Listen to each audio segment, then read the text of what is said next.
So we see that as we've gone through this vicegerent mind that seems to be to him to be a king, and we see that this regent and this puppet of the dance of time is driven by the hours Yeah. and call of the moments. Yeah. Life's need compels him, and the babel of the voices of the world. And this mind doesn't know any silence, nor any dreamless sleep. Interesting, no dreamless sleep. And so these thoughts keep coming and going through the brain, as we all know very well, Mm. that toils like a machine and cannot stop. And so these endless dream God messages come down into the body's many storied rooms. So it is not always negative things that come. It can be inspirations also. It can be intuitions. Mm. It can be dream experiences. Mm. But everything is a hundred-tone murmur and babble, and there is this tireless running to and fro, this movement and this ceaseless cry that goes on. I think I might have told you before about these two yogis that I once met in America, in New York City actually. They were brilliant people, and you felt this force in them. And they said, you see, your mind is like a radio station with all the channels on at the same time. Yeah. And ours is, unless we begin to still it, Yeah. quieten it, Yeah. and allow this peace to enter into it. Yeah.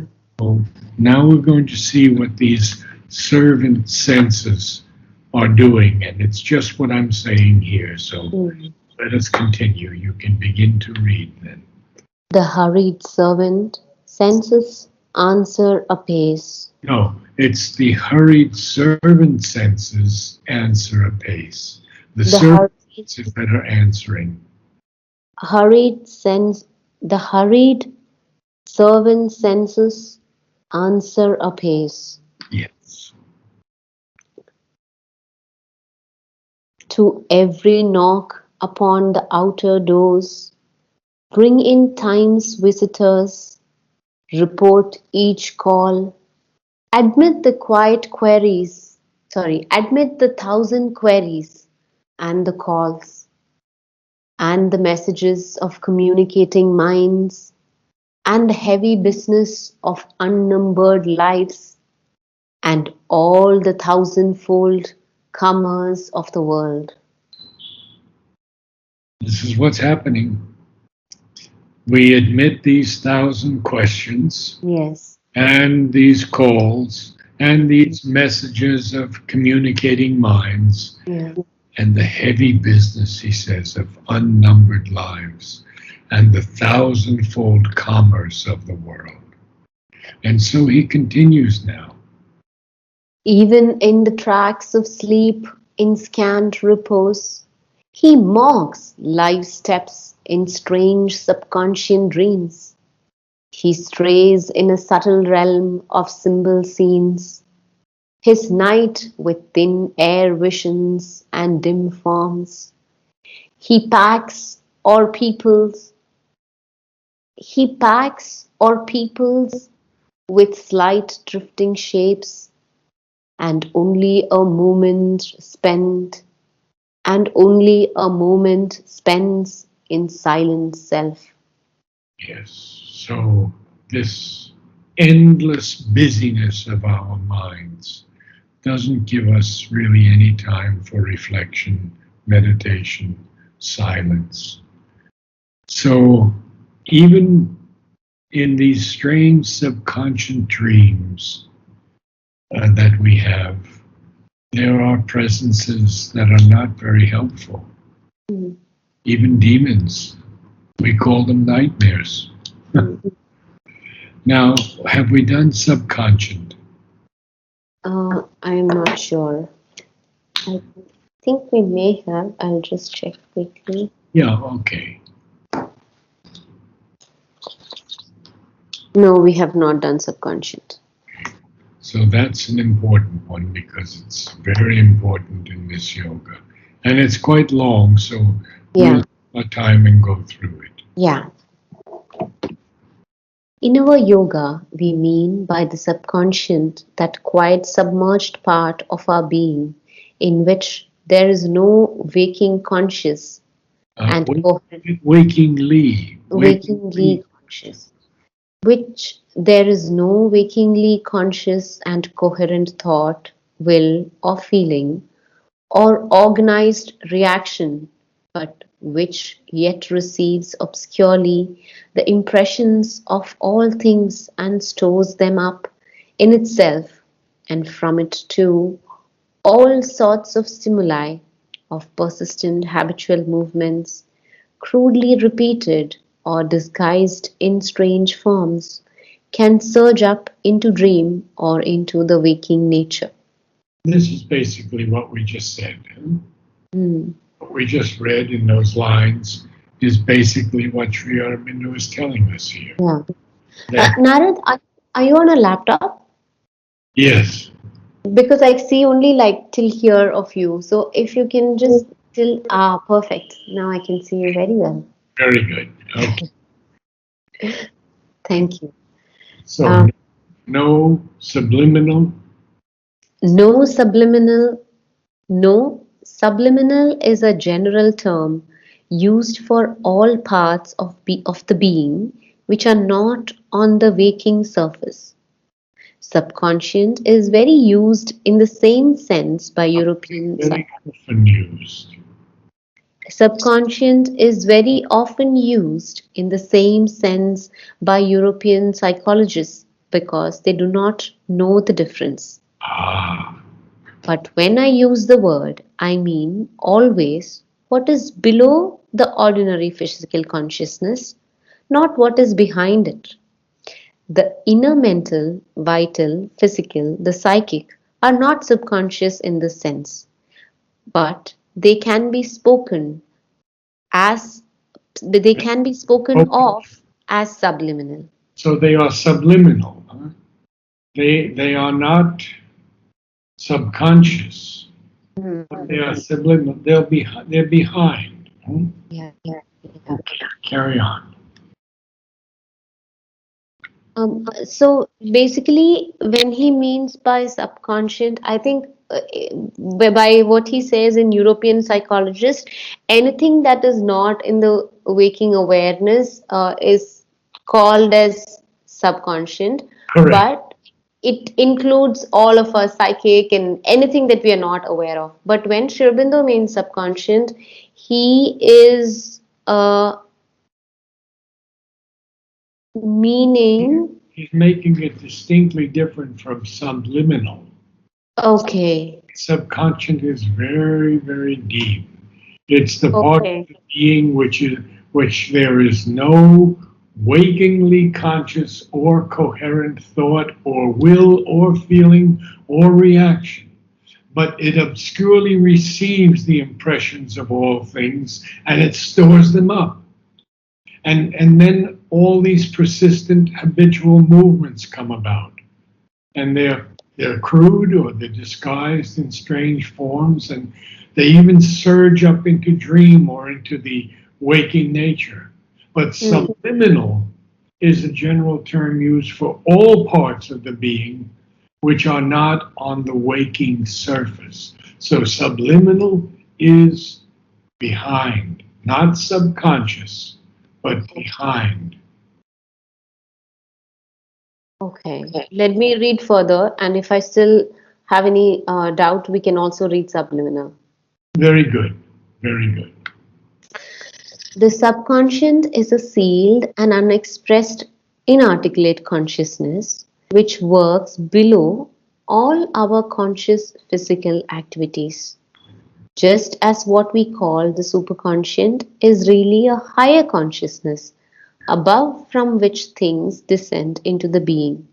So the subconscious is below the body consciousness and things come up into the physical, the vital, and the mind nature from there. Yeah, so we see that things come up into the subconscious from below. Huh? Mm. But that's not subliminal. Subliminal is just behind everything, Mm. easily available. So we'll carry on. Just as the higher consciousness is superconscient to us and supports all our spiritual possibilities and nature, so the subconscient is the basis of our material being and supports all that comes up in the physical nature. Very important. It's the basis of our material being. Hmm. He says this in the letters on yoga. Yes. That part of us which we can strictly call subconscient because it is below the level of mind and conscious life, inferior and obscure, covers the purely physical and vital elements of our constitution of bodily being, unmentalized, unobserved by the mind, uncontrolled by it in their action. So It the can mind does not control the subconscious. That's very clear. But he'll go on now and tell us more. it can be held to include the dumb occult consciousness, dynamic but not sensed by us, which operates in the cells and nerves and all the corporeal stuff and adjusts their life process and automatic responses. It covers also the lowest functionings of submerged sense mind, which are more operative in the animal and in plant life. The sense mind is there in the animals and the plants because they live by instinct. Hmm. They mate by instinct. They don't seek different lovers. They don't they don't kill for joy. They kill to eat Yeah, and to feed their young ones. yeah. So this is the lowest functionings of this sense mind because Hmm. we don't have a mind yet. Hmm. Are instinctual. Hmm. And the plants also. We have that book that came out 25 years ago, The Secret Life of Plants. Hmm. You know about that book? No, I don't know. That's a, Maybe I know now. you must read that book because they speak of a inherent consciousness in the plants. And it's not a difficult book to read, but it's a profound book. Okay. Secret Life of Plants by Tompkins and Bird, B-Y-R-D. Good. Carry on. The subconscious is a thing of habits and memories and repeats persistently or whenever it can old suppressed reactions, reflexes, mental, vital, or physical responses. It must be trained by a still more persistent insistence of the higher parts of the being to give up its old responses and take on the new and true ones, he says in the letters on yoga. Well, this is very interesting because we know about the physical responses when we listen to a piece of music. Hmm. It has what they call a hook. And the hook catches you, and you repeat that rhythm or that melody again and again and again. And you can't get it out of your mind sometimes. Hmm. Correct. So that's the physical responses. There are Okay. also vital responses. Yeah. Obviously, there are reactions in life to people and things and movements. There are mental responses also. The mind catches on to an idea and it keeps working on that idea. Hmm. And it may not be a brilliant idea at all. Just may be some dumb idea, but it goes around and around and around. And Okay. so what we have to do is we have to train it by a more persistent aspect of the higher parts of our being to Mm. give up those old responses and to take on the new ones and the truer ones. Hmm. Next. And take on the new ones. About the subconscious, it is the submental base of the being and is made up of impressions, instincts, habitual movements that are stored there. Whatever movement is impressed in it, it keeps. If one impresses the right movement in it, it will keep and send up that. This is why it has to be cleared of old movements before there can be a permanent and total change in the nature. When the higher consciousness is once established in the waking parts, it goes down into the subconscious and changes that also, makes a bedrock of itself there also. I have seen this in many of the great yogis of the past in the ashram. Hmm. I don't see it very often now. I do see it in Sradalu, Hmm. I'll be honest with you, that these things have been changed in them Hmm. and they make a bedrock of the positive change in the waking part. Hmm. So we have to get rid of all the past Yeah. to be born again into the present Hmm. and the future. Yeah. Okay, next. The subconscious is the evolutionary basis in us. It is not the whole of our hidden nature, nor is it the whole origin of what we are. But things can arise from the subconscious and take shape in the conscious parts, and much of our smaller vital and physical instincts, movements, habits, character forms has this source.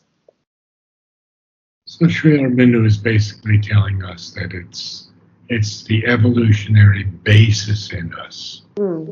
It's not our whole nature, obviously. It's not the origin of what we truly are. Hmm.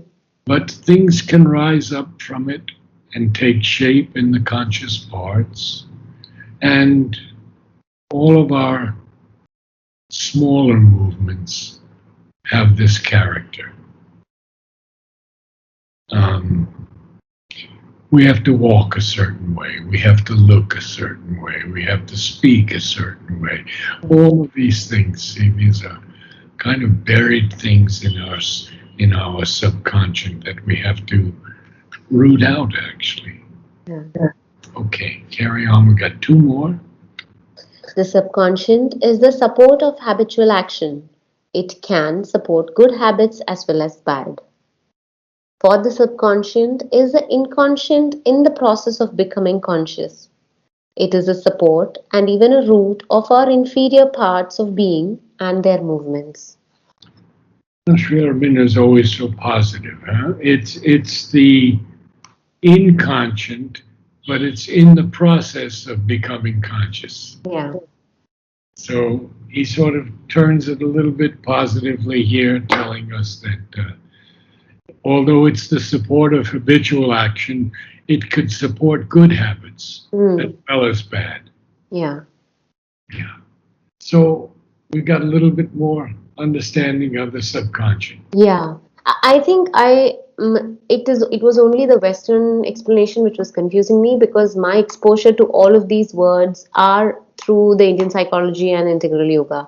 So I think it's good that I don't have the Western knowledge, so there's no confusion. So basically what the Western means by subconscious is that they mix everything. They mix the subconscious, inconscient, and all of that, and call Yeah. it the subconscious. Yes. Okay, I got it now. And Sri Aurobindo says there's no end to it Hmm. because you go deeper and deeper and there's no end. Yeah. That It was it you like, but it was also somebody told me that at the end of it, like mother saw the light. At the very bottom of Bottom. the inconscient, Yeah, she yeah. says, most hard and rigid and narrow and stifling, I struck upon an almighty spring that cast me up forthwith into a luminous world vibrating with the seeds, a luminous vast, vibrating with the seeds of a new world. Yeah. We can almost end there, but we have to go on a little bit more. Yes.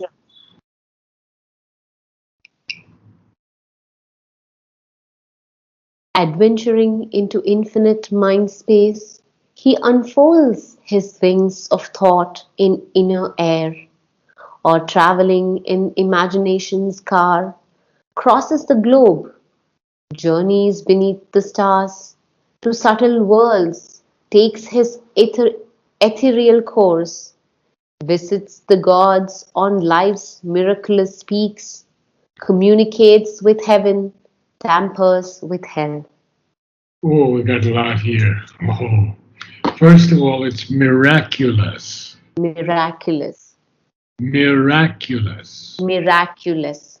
Yeah, like a miracle, but miraculous. Miraculous. And ethereal. Ethereal. Ethereal. Yeah. Yes. Ethereal. Ethereal. Yes. So now we see, I thought you missed a few lines there, but Oh, I had read until only a yeah, moment spent in only a moment spends in silent self. And we have done self. we have done self, I think. Too sure on that one, but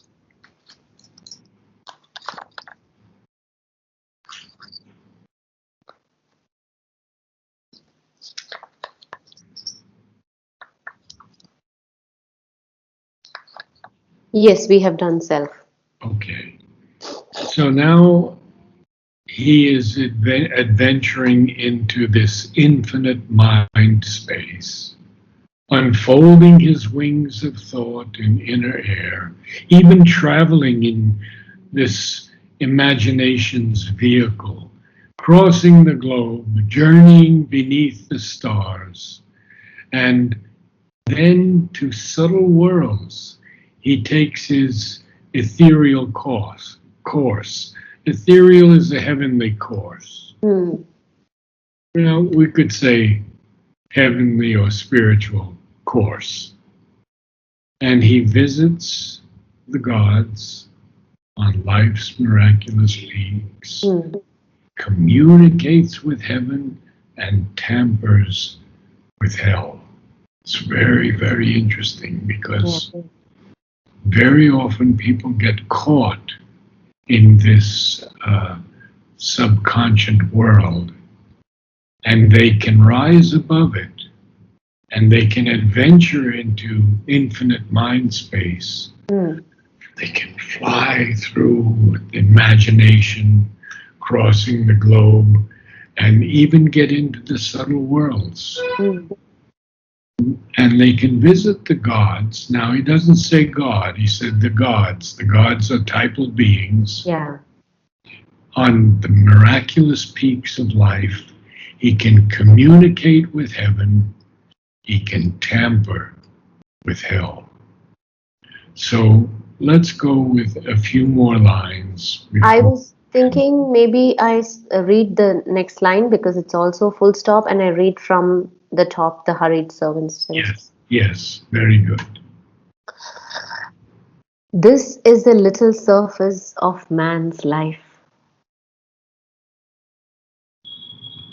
The hurried servant senses answer apace to every knock upon the outer doors. Bring in time's visitors, report each call, admit the thousand queries and the calls, and the messages of communicating minds, and the heavy businesses and the heavy business of unnumbered lives, and all the thousandfold commerce of the world. Even in the tracks of sleep is scant repose, He mocks life's steps in strange subconscious dreams. He strays in a subtle realm of symbols scenes.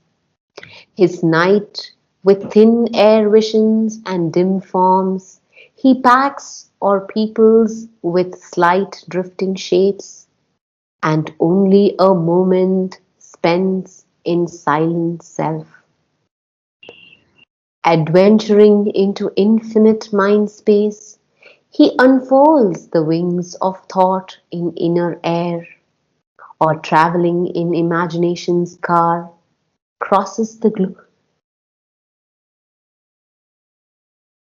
Bless you. Bless you.